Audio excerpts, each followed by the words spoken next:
Que le Seigneur Jésus-Christ vous bénisse richement, mes frères et sœurs. Je reviens encore sur le 3e exode. Je vais lire une écriture de Frère Branham pour vous montrer l'importance que nous devons quitter le 2e exode pour entrer dans le 3e exode. Parce que les gens ont dit non, assurément, Frère Papin est en train de fabriquer les choses. Non, nous sommes dans la perfection. Dans la perfection, il n'y a pas d'erreur. Donc le message que nous avons reçu n'a pas d'erreur. Et donc je vais lire le saint prophète William Branham, le guide suprême du 3e exode. Il nous dit ceci dans la prédication Shalom de 1964. Il a prêché ça le 12 janvier. Le paragraphe 260. Voilà. La parole du temps de Moïse n'a pas marché dans le temps de Jésus. La parole du temps des apôtres ne marchera pas aujourd'hui. Vous avez compris? La parole du temps de Moïse n'a pas marché au temps de Jésus. La parole du premier exode n'a pas marché au 2e exode. Et la parole du temps des apôtres, qui est le message apporté par Jésus, ne marchera pas aujourd'hui. Voilà pourquoi nous vous disons de quitter le 2e exode. Non, c'est pas nous, on ne fabrique pas ça. C'est le message du temps de la fin. Et je répète cette partie-là, c'est très important. La parole du temps des apôtres ne marchera pas aujourd'hui. J'ai tiré cette prédication ou cette déclaration de la prédication Shalom, prêchée le 12 premier mois 1964, le paragraphe 260.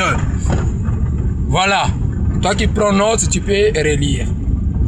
C'est une parole promise pour ces jours-ci.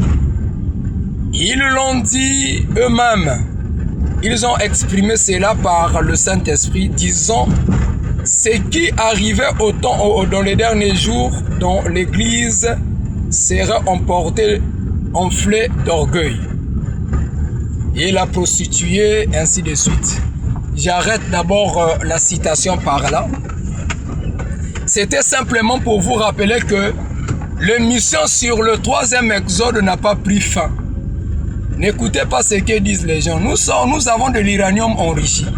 Donc, à tout moment, on peut créer la bombe atomique et dynamiter le 2e exode. Nous voulons que les gens quittent le 2e exode. Parce que c'est devenu un système corrompu. Regardez les pasteurs du 2e exode. Regardez leur comportement sur l'internet. Vous allez voir qu'ils sont dans un système corrompu. Ils sont dans le mafia. Ils sont dans l'escroquerie. Ils sont dans l'impudicité. Ils sont dans la pédophilie. Et ils sont dans tout ce qui est sale. Pourquoi? Parce que le système qu'ils sont en train de prêcher aux gens, c'est un système qui est corrompu. L'ennemi a déjà pris le système là sous contrôle. Or, le 3e exode est encore frais. Voilà pourquoi nous vous appelons de venir. De rentrer dans le 3e exode. Et comme ça, vous allez recevoir l'esprit du guide du 3e exode. Tout comme les gens ont reçu l'esprit du guide du premier exode. Et c'était quelque chose, les 70 ont reçu l'esprit de Moïse. C'était le guide du premier exode. Et dans le 2e exode, les disciples ont reçu l'esprit du guide du 2e exode. Et dans le 3e exode, nous aussi nous recevons l'esprit du guide du 3e exode. William Branham, c'est notre parent rédempteur. La rédemption dont nous allons parler, ou le salut dont nous allons parler, c'est de recevoir l'esprit de William Marion Branham. C'est dur, c'est fort, mais c'est cela la vérité. Et donc, William Branham est notre parent rédempteur. Et la rédemption, c'est le salut. Voilà pourquoi le livre d'Exode, c'est le livre de la rédemption. Et donc, Moïse était le rédempteur pour les enfants d'Israël. Jésus était le rédempteur pour les apôtres. Et nous aussi, nous avons reçu notre parent rédempteur qui est de notre race, qui est William Marion Branham. C'est ça le message du 3e exode. Les gens vont dire non, lui comme il parle, William Branham, notre parole rédempteur, c'est ce que nous devons prier William Branham et tout. Jusque-là, nous ne rentrons pas d'abord dans l'adoration. Nous sommes sur le parole rédempteur. Parce que Job a dit que le parole rédempteur va se tenir au dernier jour. Pas dans l'éternité, mais dans le dernier jour, le parole rédempteur que Job avait vu devait se tenir. Alors, qui est le parole rédempteur aujourd'hui? C'est là où se trouve la question que nous avons parlé sur comment recevoir le salut dans le 3e exode et comment se marier dans le 3e exode. Aujourd'hui, les pasteurs du 2e exode nous disent non, voilà, vous savez, il faut se marier avec des croyants. Le guide suprême du 3e exode nous dit à aucun cas un croyant doit se marier avec un incroyant. Et nous avons compris que les pasteurs du 2e exode, ce sont des balamistes.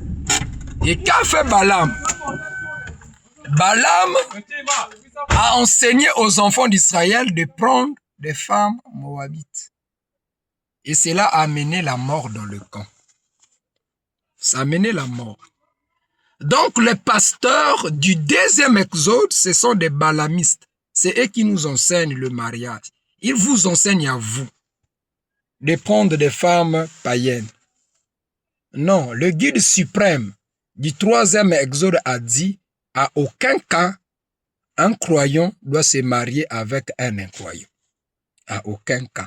Donc il n'y a pas un cas qu'un pasteur, un soi-disant pasteur, un soi-disant évêque, un soi-disant docteur, un soi-disant apôtre, évangéliste, prophète, voilà, et les docteurs qui se donnent le nom aujourd'hui, et qui viendra nous dire à nous, qui sommes dans le 3e exode, qui suivons le guide suprême du 3e exode, avec le message de la perfection, que nous devons prendre des femmes païennes ou des incroyants. Non. L'autre était un incroyant. L'autre était un soi-disant. Voilà pourquoi, bien que tous étaient, c'était un problème de la famille, c'était le neveu d'Abraham, mais l'autre ne pouvait, les enfants du ligné d'Abraham, l'oncle, ne pouvaient pas prendre en mariage les enfants issus du neveu Lot. Parce que Lot est issu, les Moabites. C'est le mariage incestueux. C'est dans le péché. Et les Moabites aujourd'hui, c'est la dénomination. Et or, la dénomination, c'est ça, les incroyants. Et donc, à aucun cas, que nous les croyants, on doit se marier avec la dénomination. Parce que les dénominationnels, ce sont eux les incroyants. Les citations, il y en a. On va les donner. Donc, oubliez les histoires des pasteurs, des évêques qui vous disent que non, il faut se marier avec des incroyants. Le guide suprême a dit à aucun cas. Et j'ai fait juste des annonces, mais nous allons rentrer en long et en large pour parler de ça. Et vous montrer que c'est très important de venir dans le 3e exode. Sortez du 2e, venez au 3e. Grand shalom à vous.